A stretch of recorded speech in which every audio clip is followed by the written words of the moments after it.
নাটোরের বড়াই গ্রামে নির্মাণাধীন জাতীয় পাওয়ার গ্রিডের সংঘটিত চাঞ্চল্যকর ডাকাতি মামলার রহস্য উদ্ঘাটন করেছে জেলা পুলিশ ও ডিবি পুলিশ। এ ঘটনায় সংঘবদ্ধ ডাকাত দলের সক্রিয় সদস্যদের গ্রেফতারসহ বিপুল পরিমাণ আলামত উদ্ধার করা হয়েছে।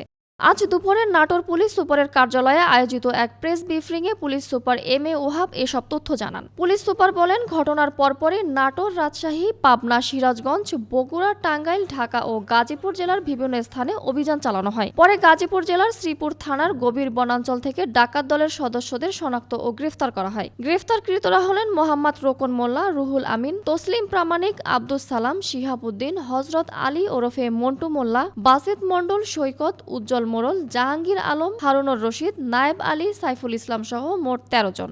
পুলিশ জানায়, এ ঘটনায় মূলত দুটি ডাকাত দল অংশ নেয়। একটি দলের নেতৃত্বে ছিলেন আটককৃত রুহুল আমিন এবং অপর দলের নেতৃত্বে সৈকত। তারা কাশিমপুর জেলা কারাগারে থাকা অবস্থায় পরস্পরের সঙ্গে পরিচিত হয়ে এই ডাকাতির পরিকল্পনা করে। আমাদের বিভিন্ন জেলায় আমাদের ফোর্স মোতায়েন করতে হয়েছে।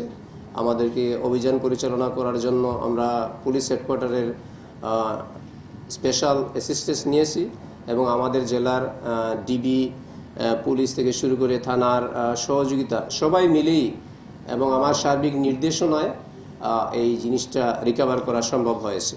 এর আগে গত ২৫ মার্চ সন্ধ্যা ৭:৩০ থেকে ২৬ মার্চ রাত ২:৩০টার মধ্যে বড়াই গ্রাম উপজেলার বনপাড়া এলাকার ১৩২/১৩৩ কেভি গ্রিড কেন্দ্রে ডাকাতির ঘটনা ঘটে। এ সময় ডাকাত দল ধারালো অস্ত্র, চাপাতি ও লোহার রড কাটার মেশিন ব্যবহার করে প্রায় ১,৯২,৬০,২৯৯ টাকা ২৫ পয়সা মূল্যের মালামাল লুট করে নিয়ে যায়।